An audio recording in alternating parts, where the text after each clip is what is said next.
जा रहे हैं एक ऐसी दुनिया की खोज में जो हजारों साल पहले यहाँ भारत की जमीन पर आबाद थी। सिंधु घाटी सभ्यता ये सिर्फ पुरानी नहीं बल्कि हैरान कर देने वाली एक शहरी संस्कृति थी। हमारे पास इस विषय से जुड़े कुछ दस्तावेज हैं, नक्शे भी हैं जिनमें काफी दिलचस्प जानकारी छुपी हुई है। तो आज हमारा मकसद है इन स्रोतों के जरिए इस शानदार सभ्यता की पहेली के कुछ टुकड़ों को जोड़ने की कोशिश करना। ये कब और कहाँ पनपी, इसके शहर कैसे थे, लोग कैसे रहते थे, क्या सोचते थे, और हाँ, वो राज क्या है जो उनकी लिखावट और फिर उनके एक तरह से गायब हो जाने के पीछे छुपा है। आइए मिलकर पता लगाते हैं। बिल्कुल। तो सबसे पहले शुरुआत करते हैं इसके नाम और समय से। इसे सिंधु घाटी सभ्यता कहते हैं या हड़प्पा सभ्यता भी कहते हैं? हाँ, दोनों ही नाम चलते हैं। और इसका जो समय है वो मोटे तौर पर कब से कब तक माना जाता है? हाँ, ये लगभग 2400 ईसा पूर्व से लेकर 1700 या कुछ लोग 1750 ईसा पूर्व के बीच का समय मानते हैं। इसका जो सबसे विकसित दौर था। अच्छा, 2400 ईसा पूर्व। और ये कोई गांव देहात वाली नहीं बल्कि पूरी तरह शहरी सभ्यता थी, मतलब नगरों वाली। बिल्कुल, एक नगरीय सभ्यता। और इसे आद्य ऐतिहासिक और कांस्य युगीन भी कहा जाता है। आद्य ऐतिहासिक, ये शब्द थोड़ा समझाएंगी? हाँ, देखिए, आद्य ऐतिहासिक यानी प्रोटो हिस्टोरिक, इसका मतलब है कि ये वो दौर था जब लिखने की कला तो मौजूद थी, इनकी अपनी एक लिपि थी। अच्छा, लिपि थी इनकी? हाँ, बिल्कुल थी, लेकिन अफसोस हम आज तक उसे पढ़ नहीं पाए हैं, समझ नहीं पाए हैं कि क्या लिखा है। अरे, इसीलिए हमें जो भी जानकारी मिलती है वो खुदाई में मिली चीजों से ही मिलती है, पुरातात्विक स्रोतों से। और जहाँ तक यहाँ रहने वालों की बात है, तो जो सबूत मिले हैं उनके आधार पर यह माना जाता है कि यहाँ मुख्य रूप से द्रविड़ और भूमध्य सागरीय मूल के लोग रहते थे। और सोचिए, इस पूरी सभ्यता का पता चलना ही अपने आप में एक कहानी है। ऐसा नहीं कि हमेशा से पता था इसके बारे में। सही बात है। लगभग 100 साल पहले की बात है।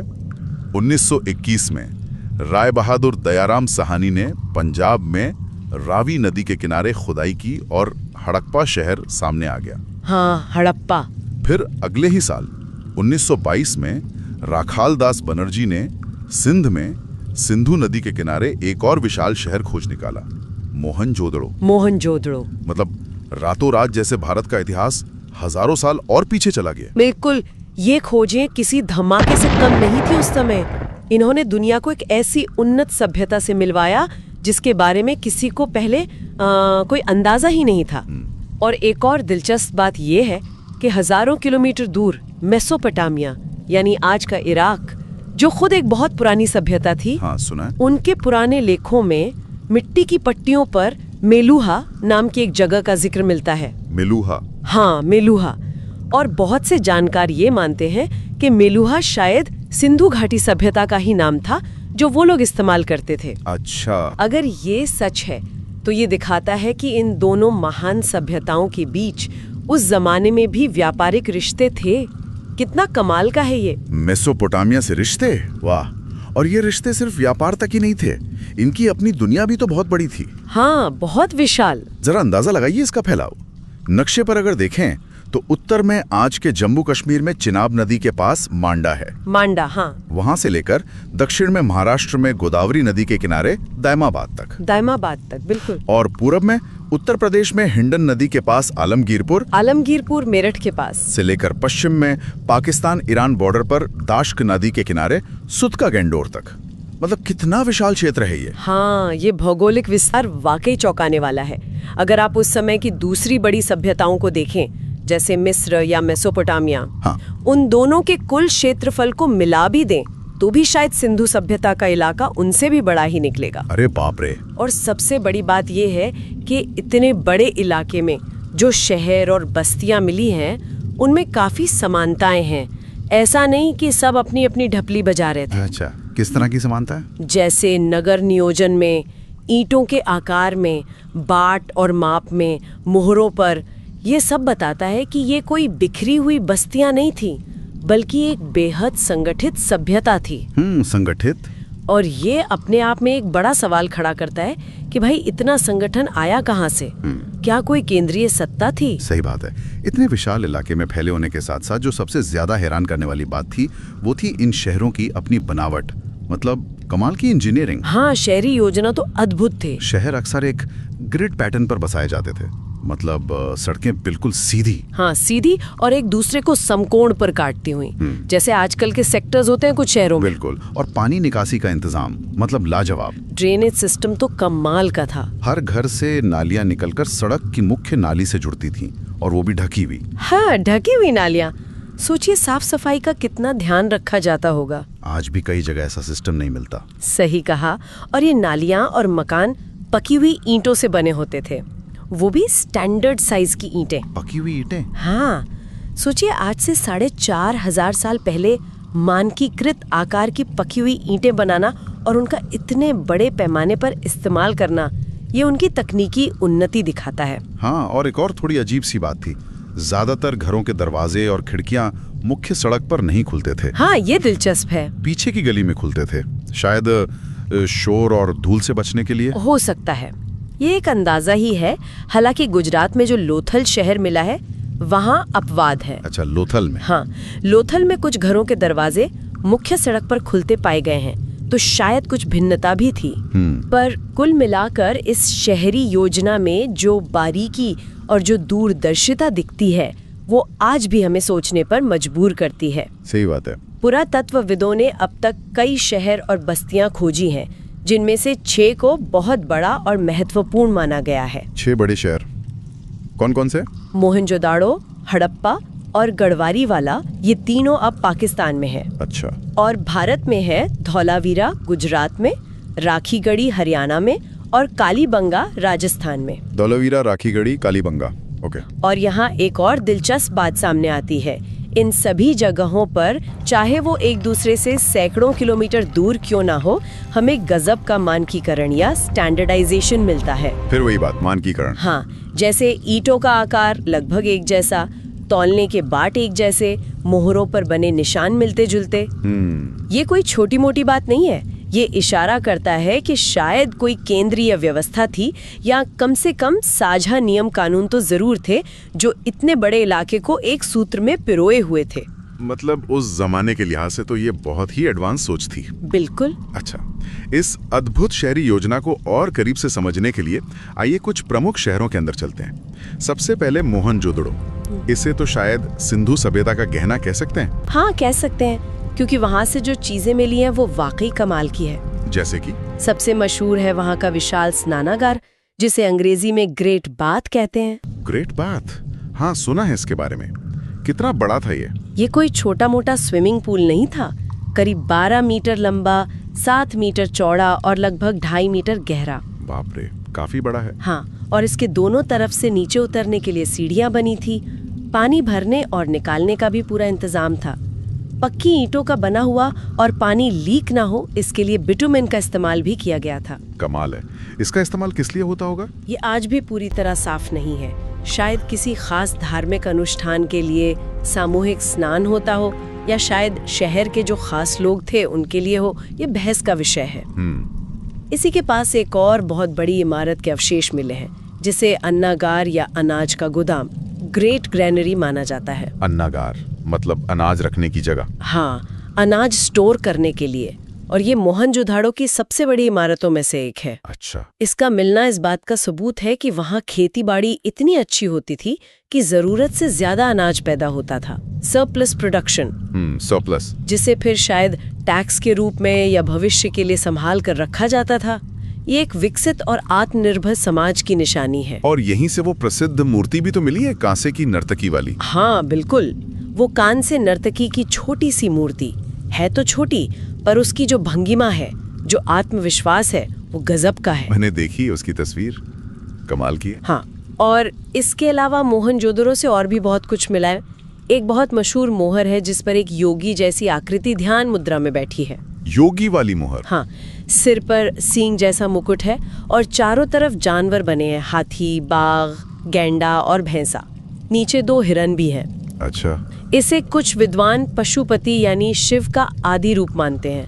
हालांकि इस पर भी अलग अलग मत है। पशुपति, शिव का आदि रूप, दिलचस्प। एक और पत्थर की मूर्ति मिली है जिसमें एक दाढ़ी वाले व्यक्ति को शॉल ओढ़े दिखाया गया है। उसे अक्सर प्रीस्ट किंग या पुजारी राजा कहा जाता है। पुजारी राजा? हाँ, पर ये सब नाम बाद में दिए गए हैं। असल में वो कौन थे हम नहीं जानते। और हाँ, मोहनजोदड़ो नाम का मतलब क्या है पता है? नहीं, क्या मतलब है? सिंधी भाषा में इसका मतलब होता है मृतकों का टीला। मृतकों का टीला, माउंट ऑफ द डेड। अरे क्यों? क्योंकि जब बाद के समय में खुदाई हुई तो वहाँ ऊपरी स्तरों पर काफी मानव कंकाल बिखरे हुए मिले थे, इसलिए ये नाम पड़ा। ओहो, सुनने में ही कितना रहस्यमयी लगता है। खैर, मोहनजोदड़ो के अलावा हड़प्पा भी बहुत महत्वपूर्ण है, जहाँ से शुरुआत हुई थी। हाँ, हड़प्पा भी बड़ा केंद्र था। वहाँ से क्या खास मिला? हड़प्पा से जो मोहरें मिली हैं उनमें सबसे ज्यादा एक सींग वाले जानवर की छाप वाली हैं, यूनिकॉर्न जैसी। एक सींग वाला जानवर? हाँ। अच्छा। हाँ, इसके अलावा कब्रिस्तान, अनाज कूटने के चबूतरे, ये सब मिला है। फिर राजस्थान में कालीबंगा का जिक्र किया था आपने, वहाँ तो कुछ बहुत ही अनोखा मिला था शायद। हाँ, कालीबंगा बहुत खास है। वहाँ से जुते हुए खेत का दुनिया का सबसे पुराना सबूत मिला है। जुते हुए खेत मतलब हल से जुताई के निशान? बिल्कुल। आज से करीब 5000 साल पहले लोग खेतों में हल चलाते थे। इसके निशान वहाँ की जमीन पर मिले हैं। ये तो कमाल की खोज है। हाँ, और इसके अलावा वहाँ एक ही जगह पर लाइन से कई अग्निकुंड मिले हैं, जैसे कोई यज्ञशाला रही हो। अग्निकुंड मतलब आग जलाने की जगह, पूजा के लिए? हाँ, शायद किसी धार्मिक या सामूहिक अनुष्ठान के लिए इनका इस्तेमाल होता होगा। वहाँ से चूड़ियाँ बनाने का कारखाना भी मिला है। कालीबंगा नाम का मतलब ही काली चूड़ियाँ होता है। अच्छा। और कुछ ऐसी कब्रें मिली हैं जिनमें 2 लोगों को एक साथ दफनाया गया था, युग्म समाधियां। 2 लोगों के एक साथ? कालीबंगा की एक और अनोखी बात है कि इसके दोनों हिस्से, यानी जो ऊंचा किला वाला भाग था और जो निचला रिहायशी इलाका था, दोनों ही अलग अलग सुरक्षा दीवारों से घिरे हुए थे। डबल किलाबंदी? हाँ, जो शायद सुरक्षा के महत्व को दर्शाता है। और गुजरात की बात करें तो वहाँ तो शायद कई स्थल मिले हैं। हाँ, गुजरात तो जैसे सिंधु सभ्यता के खजानों से भरा पड़ा है। लोथल का नाम बहुत अहम है। लोथल, वो बंदरगाह वाला शहर? बिल्कुल। लोथल को एक महत्वपूर्ण बंदरगाह या पोर्ट टाउन माना जाता है। वहाँ एक विशाल मानव निर्मित गोदीबाड़ा, यानी जहाज़ों के रुकने और मरम्मत के लिए बनाई गई जगह, डॉकयार्ड मिला है। डॉकयार्ड मतलब समुद्री व्यापार होता था? पक्के तौर पर ये उस जमाने का एक व्यस्त व्यापारिक केंद्र रहा होगा। गोदीबाड़ा के अलावा वहाँ से चावल के दाने मिले हैं। चावल तो गेहूं, जौ के अलावा चावल भी खाते थे। हाँ, कम से कम गुजरात क्षेत्र में चावल भी उनकी डाइट का हिस्सा था, ऐसा लगता है। और मनके यानी बीड्स, मोतियों जैसे आभूषण बनाने का बड़ा कारखाना भी लोथल में मिला है। अच्छा, मनके बनाने का कारखाना? गुजरात में ही एक और जगह है सुरकोटदा। वहाँ से घोड़े की हड्डियों के अवशेष मिलने का दावा किया गया है। घोड़े की हड्डियाँ? इस पर तो शायद कुछ विवाद भी है। हाँ, थोड़ी बहस है इस पर। कुछ मानते हैं कि वो पालतू घोड़े थे, कुछ कहते हैं कि शायद जंगली गधे या उसी तरह के किसी जानवर की हड्डियां हों। यह भी पूरी तरह सुलझा नहीं है। और राखीगढ़ी का क्या? आपने बताया था वो हरियाणा में है। हाँ, राखीगढ़ी ये अब तक भारत में खोजा गया सिंधु सभ्यता का सबसे बड़ा शहर माना जाता है। सबसे बड़ा? मोहनजोदड़ो से भी भारत में स्थित स्थलों में सबसे बड़ा। मोहनजोदड़ो और हड़प्पा तो पाकिस्तान में है। राखीगढ़ी में अभी भी खुदाई चल रही है और लगातार नई नई जानकारियां सामने आ रही हैं। अच्छा, और धोलावीरा वो भी गुजरात में है? हाँ, धौलावीरा कच्छ के रण में है और वो अपनी अद्भुत जल प्रबंधन प्रणाली के लिए मशहूर है। जल प्रबंधन मतलब वाटर मैनेजमेंट? बिल्कुल।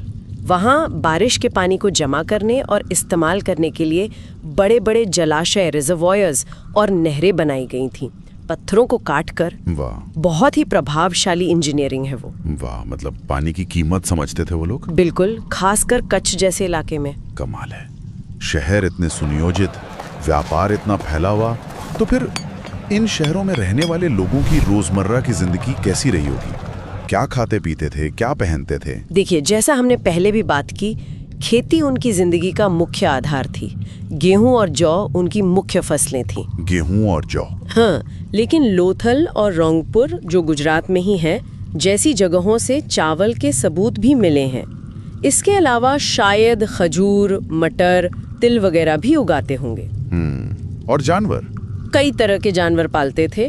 बैल, भैंस, भेड़, बकरी, सुअर, कुत्ते और बिल्ली भी पालतू थे। बैलगाड़ी शायद सामान ढोने और आने जाने का मुख्य साधन रही होगी। बैलगाड़ी, ठीक है। और कपड़े? कपड़ों के सीधे सबूत तो नहीं मिलते क्योंकि वो गल जाते हैं, लेकिन खुदाई में तकलियां या स्पिंडल्स और सुइयां मिली हैं। अच्छा, जिससे सूत काटते हैं? हाँ बिल्कुल। इससे पता चलता है कि वे सूत काटते थे और कपड़े सिलना जानते थे। मूर्तियां देखने से लगता है कि शायद पुरुष शॉल जैसा कुछ ओढ़ते थे और महिलाएं घाघरा जैसा कुछ पहनती होंगी। सूती और ऊनी दोनों तरह के कपड़े इस्तेमाल होते होंगे। सूती और ऊनी दोनों, ठीक है। और उनके मनोरंजन और शौक क्या थे? मनोरंजन के लिए शायद वे पासा खेलते थे। हड़प्पा और मोहनजोदाड़ो से चौपड़ या पासे जैसे गोटियां मिली हैं। पासा, अच्छा। शिकार भी शायद करते होंगे। बच्चों के खेलने के लिए मिट्टी की बनी छोटी छोटी गाड़ियां, सीटियां, जानवरों और पक्षियों की मूर्तियां खूब मिली हैं। खिलौने भी बनाते थे। उनके बर्तन मिट्टी के होते थे, चाक पर बने हुए, ज्यादातर लाल या गुलाबी रंग के, जिन पर काले रंग से सुंदर डिजाइन बने होते थे, ज्यामितीय पैटर्न, पेड़ पौधे, जानवर वगैरह। अच्छा, काले रंग से डिजाइन वाले लाल बर्तन। हाँ, ये उनकी पहचान है। और मिठास के लिए शायद वे शहद का इस्तेमाल करते थे, क्योंकि चीनी का तो कोई प्रमाण नहीं है। शहद, नेचुरल स्वीटनर। बिल्कुल। अच्छा, अब आते हैं उनकी मान्यताओं पर। क्या वे पूजा पाठ करते थे? किसी देवी देवता को मानते थे? हाँ बिल्कुल, उनकी धार्मिक मान्यताएं भी काफी दिलचस्प लगती हैं। खुदाई में बड़ी संख्या में मिट्टी की बनी नारी मूर्तियां मिली हैं। नारी मूर्तियां? हाँ, टेराकोटा फिगुरीन्स। इन्हें आमतौर पर मातृ देवी या उर्वरता की देवी माना जाता है। ऐसा लगता है कि इनकी पूजा शायद बहुत महत्वपूर्ण थी। मातृ देवी। इसी आधार पर कुछ विद्वान ये अंदाजा लगाते हैं कि उनका समाज शायद मातृ सत्तात्मक रहा हो, मतलब परिवार या समाज में स्त्री का स्थान प्रमुख रहा हो। लेकिन ये सिर्फ एक अनुमान है, पक्का सबूत नहीं। हो सकता है। और वो पशुपति वाली मोहर का क्या वो शिव थे? हाँ, वो मोहनजोदड़ो वाली मोहर, जैसा मैंने बताया, उसे कुछ लोग शिव का आदि रूप या प्रोटो शिवा मानते हैं। ये शिव की पूजा के प्राचीनतम रूप की ओर इशारा करती है, ऐसा कहा जाता है। अच्छा। इसके अलावा वे शायद पेड़ों की पूजा भी करते थे, खासकर पीपल का पेड़, जिसका अंकन कई मोहरों पर मिलता है। पीपल की पूजा, ये तो आज भी होती है। हाँ बिल्कुल, कुछ मोहरों पर नाग या सांप की पूजा के भी संकेत मिलते हैं। लिंग और योनि जैसे दिखने वाले पत्थर भी मिले हैं, जिनसे लिंग पूजा का अनुमान लगाया जाता है। कुबड़ वाला सांड उनके लिए शायद बहुत पवित्र पशु था, क्योंकि उसका अंकन भी मोहर पर खूब मिलता है। कुबड़ वाला सांड, ठीक है। और जैसा हमने कालीबंगा और लोथल के संदर्भ में देखा, वहाँ अग्निकुंड मिले हैं। हाँ, अग्निकुंड, जो अग्नि पूजा की संभावना जताते हैं। कुछ विद्वान सूर्य पूजा के भी संकेत मानते हैं। तो मतलब कई तरह की पूजा पद्धतियां थीं। ऐसा लगता है, लेकिन यहाँ एक बहुत जरूरी बात ध्यान देने वाली है। क्या? इतनी सारी खुदाई के बावजूद सिंधु घाटी में कहीं भी मंदिर जैसी कोई निश्चित इमारत नहीं मिली है। जैसे मेसोपोटामिया या मिस्र में बड़े बड़े मंदिर मिलते हैं, वैसा यहाँ नहीं है। अरे, कोई मंदिर नहीं तो पूजा कहाँ करते थे? शायद घरों में व्यक्तिगत रूप से या फिर खुले स्थानों पर सामूहिक रूप से पूजा होती होगी। ये भी एक रहस्य है।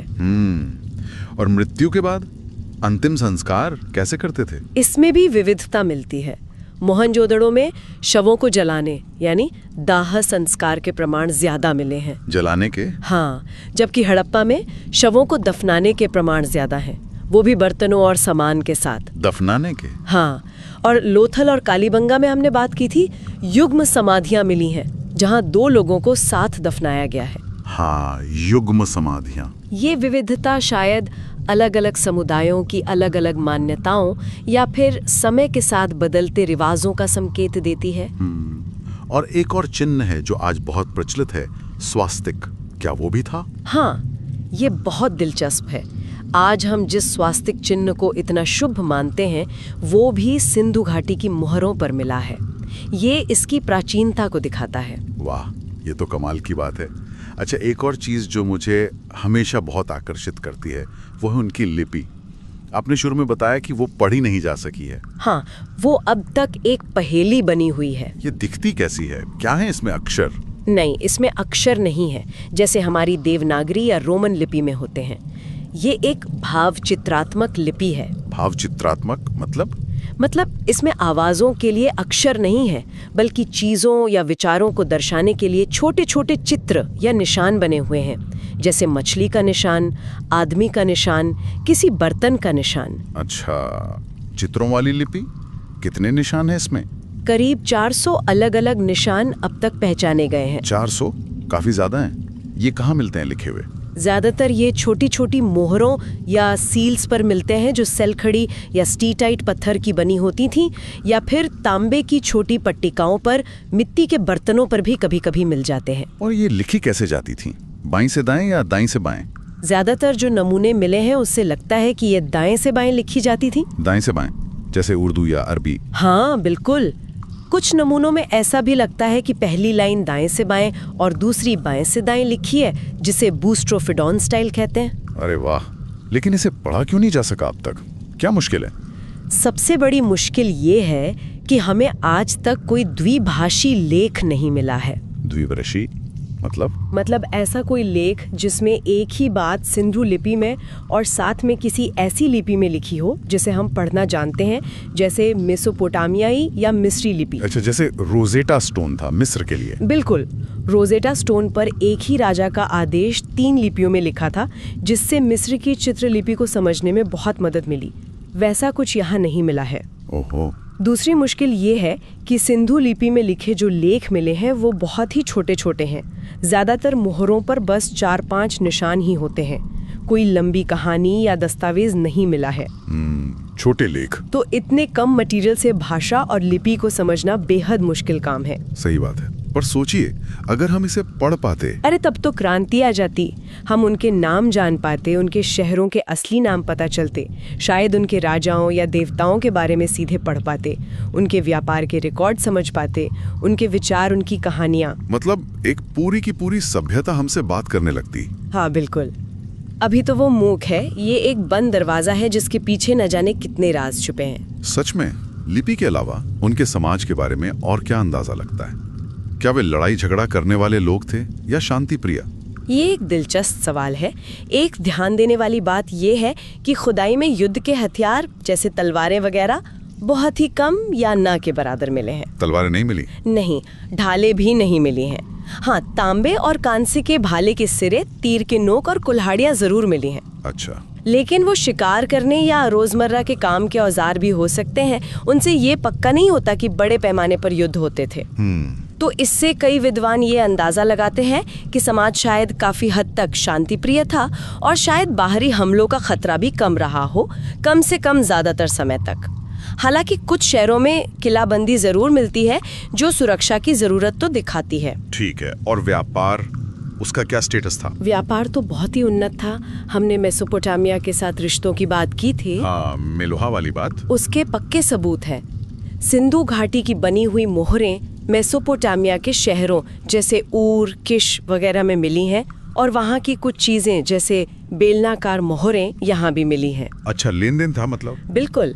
और वे सिर्फ आपस में ही व्यापार नहीं करते थे, बल्कि दूर दराज के इलाकों से कच्चा माल भी मंगाते थे। कच्चा माल जैसे तांबा, ये शायद राजस्थान के खेतरी इलाके से आता था। हाँ। या बलूचिस्तान जो पाकिस्तान में है से, और शायद ओमान से भी समुद्री रास्ते से आता था। ओमान से भी? वाह। चांदी और टिन जो कान से बनाने के लिए जरूरी है, वो शायद अफगानिस्तान और ईरान से मंगाए जाते थे। चांदी और टिन अफगानिस्तान, ईरान से? सोना शायद दक्षिण भारत, कर्नाटक की कोलार खानों से या फिर अफगानिस्तान और ईरान से आता था।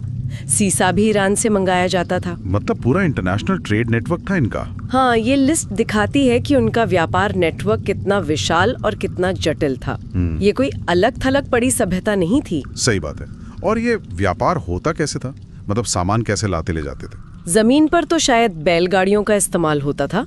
हमें मिट्टी की बनी खिलौना गाड़ियां मिली हैं जो बिल्कुल वैसी ही दिखती हैं जैसी बैलगाड़ियां आज भी गाँव में दिख जाती हैं। अच्छा, खिलौना गाड़ियां। और समुद्री या नदी मार्गों के लिए शायद नावों और जहाजों का इस्तेमाल होता था, जिसके लिए लोथल जैसे बंदरगाह बनाए गए थे।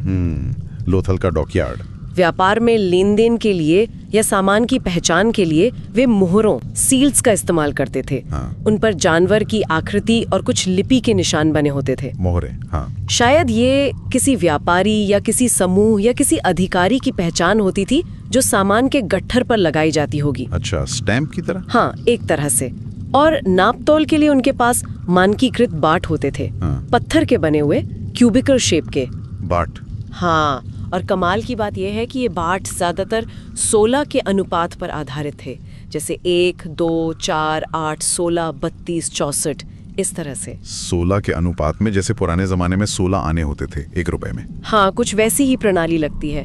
ये मानकीकरण पूरे सिंधु क्षेत्र में मिलता है, जो व्यापार को आसान बनाता होगा। कमाल है। अच्छा, समाज में औरतों की स्थिति पे थोड़ी बात हुई थी, पर्दा प्रथा वगैरह कुछ थी? इस पर कोई पुख्ता सबूत तो नहीं है। मूर्तियों में महिलाओं को बिना पर्दे के दिखाया गया है, तो शायद पर्दा प्रथा न रही हो। वेश्यावृत्ति जैसी प्रथाएं थीं या नहीं, ये कहना भी मुश्किल है, पर कुछ विद्वान इसकी संभावना से इनकार नहीं करते। समाज शायद अलग अलग वर्गों में बटा हुआ था: शासक वर्ग, पुजारी, व्यापारी, कारीगर, मजदूर। तो इतनी उन्नत, इतनी फैली हुई, इतनी व्यवस्थित सभ्यता, आखिर इसका अंत कैसे हो गया? ये शहर वीरान क्यों हो गए? सब कुछ खत्म कैसे हो गया? ये सिंधु घाटी सभ्यता का शायद सबसे बड़ा रहस्य है, और इस पर कई अलग अलग थ्योरीज हैं, कई सिद्धांत हैं। क्या क्या कारण सोचे जाते हैं? एक बड़ा कारण माना जाता है जलवायु परिवर्तन। शायद मॉनसून का पैटर्न बदल गया हो, बारिश कम हो गई हो, नदियां सूखने लगी हों। जलवायु परिवर्तन, ये तो आज भी बड़ी समस्या है। हाँ, या फिर इसका उल्टा भी सोचा जाता है कि शायद विनाशकारी बाढ़ें आई हो, खासकर सिंधु और उसकी सहायक नदियों में। बाढ़? हाँ, मोहनजोदड़ो जैसे शहरों में बाढ़ के पानी से जमा हुई गाद की परतें मिली हैं, तो ये भी एक मजबूत संभावना है। हमारे पास जो स्रोत सामग्री है, उसमें बाढ़ को एक मुख्य संभावित कारण के तौर पर दर्शाया भी गया है। अच्छा, बाढ़ एक मुख्य कारण? कुछ विद्वान मानते हैं कि नदियों ने अपना रास्ता बदल लिया हो, जैसे सरस्वती नदी, जिसके किनारे बहुत सारी बस्तियां थीं, वो शायद सूख गई। इससे पानी की कमी हो गई, खेती मुश्किल हो गई और लोग जगह छोड़ने पर मजबूर हो गए। नदियों का रास्ता बदलना, हाँ, ये भी होता है। एक सिद्धांत बाहरी आक्रमण का भी दिया जाता है, खासकर आर्यों के आक्रमण का। व्हीलर जैसे कुछ पुराने पुरातत्वविदों ने इसका समर्थन किया था। आर्यों का आक्रमण? हाँ, लेकिन इसके बहुत पुख्ता और सीधे सबूत नहीं मिले हैं। मोहनजोदड़ो में जो कंकार मिले हैं, वो किसी बड़े नरसंहार का निश्चित प्रमाण नहीं देते। तो अब इस थ्योरी को ज्यादातर विद्वान नहीं मानते या कमजोर मानते हैं। ठीक है। कोई बड़ी महामारी फैल गई हो, ये भी एक संभावना है, या फिर संसाधनों का जरूरत से ज्यादा इस्तेमाल कर लिया गया हो, जमीन बंजर हो गई हो, व्यापार में गिरावट आ गई हो। मतलब कई सारी बातें हैं। हाँ, बहुत सारी, और शायद कोई एक कारण जिम्मेदार ना हो। तो फिर क्या माना जाए? ज्यादातर विद्वान अब यही मानते हैं कि सिंधु सभ्यता का पतन किसी एक घटना या एक कारण से अचानक नहीं हुआ, बल्कि ये एक धीमी प्रक्रिया थी जो सैकड़ों सालों तक चली होगी। धीमी प्रक्रिया? हाँ, और शायद अलग अलग इलाकों में पतन के कारण भी अलग अलग रहे हों। कहीं बाढ़ आई, कहीं सूखा पड़ा, कहीं व्यापार ठप हो गया। इन सब के मिले जुले असर से धीरे धीरे ये महान शहरी सभ्यता ग्रामीण संस्कृति में बदल गई, या लोग दूसरी जगहों पर चले गए। पिगट जैसे किसी विद्वान ने हड़प्पा और मोहनजोदड़ो को जुड़वां राजधानियां भी कहा था शायद। हाँ, स्टुअर्ट पिगट ने उन्हें एक विस्तृत साम्राज्य की जुड़वां राजधानियां कहा था। ये उनके महत्व को दिखाता है। और एक और बात, भारत की आज़ादी के बाद इस संस्कृति के सबसे ज्यादा स्थल गुजरात राज्य में खोजे गए हैं। लोथल, धौलावीरा, सुरकोटना और भी बहुत सारे। गुजरात में सबसे ज्यादा? अच्छा। लेकिन पतन के असल कारण क्या थे, उन पर अभी भी खोज जारी है और कोई अंतिम या सर्वमान्य निष्कर्ष नहीं निकला है। ये अभी भी एक खुली बहस है। तो अगर हम पूरी बात को समेटें तो सिंधु घाटी सभ्यता भारतीय उपमहाद्वीप की पहली महान नगरीय सभ्यता थी। बिल्कुल, पहली शहरी क्रांति कह सकते हैं इसे। ये बेहद संगठित थी, इनके शहर योजनाबद्ध थे, नालियों का सिस्टम कमाल का था, तकनीकी रूप से काफी आगे थे, कांसे का इस्तेमाल जानते थे, मानकीकृत बाट और माप थे। इनका फैलाव बहुत बड़ा था, मेसोपोटामिया तक इनके व्यापारिक संबंध थे। इनके अपनी एक अनोखी संस्कृति थी, कला थी, मातृदेवी और पशुपति जैसी धार्मिक मान्यताएं थी। लेकिन इनकी लिपि आज भी एक पहेली है। हाँ, वो पढ़ी नहीं जा सकी है। और इनका अंत कैसे हुआ, ये भी पूरी तरह साफ नहीं है। कई कारण हो सकते हैं। बिल्कुल, बहुत कुछ जानने के बाद भी बहुत कुछ जानना बाकी है। सही कहा। और जाते जाते श्रोताओं के लिए एक सवाल छोड़ जाते हैं जो इन्हीं स्रोतों और हमारी चर्चा से ही उपजता है। हाँ, जरूर। देखिए, हम जानते हैं कि सिंधु घाटी के लोग शानदार शहर बना सकते थे, उनका व्यापार दूर दूर तक फैला था, उनके पास नाप तौर की एक पक्की व्यवस्था थी, मतलब काफी कुछ पता है। हाँ। लेकिन हम उनकी भाषा नहीं समझ सकते और उनके पतन का निश्चित कारण नहीं जानते। ऐसे में जरा सोचिए, वो कौन से एक खोज हो सकती है, सिर्फ एक खोज, जो सिंधु घाटी के लोगों के बारे में हमारी पूरी समझ को एकदम से बदल कर रखते? एक अकेली खोज। हाँ, क्या वो कोई रोसेटा स्टोन जैसी द्विभाषी तख्ती होगी जो उनकी लिपि का ताला खोल दे, या उनके पतन के कारणों का कोई ऐसा अकाट्य सबूत मिल जाए जिसे झुटलाया ना जा सके, या शायद कुछ और ही? बहुत अच्छा सवाल है। ये सवाल हमें याद दिलाता है कि इतिहास की गहराइयों में अभी कितने राज खुलने बाकी हैं, और एक छोटी सी खोज भी हमारी समझ को कितना बदल सकती है।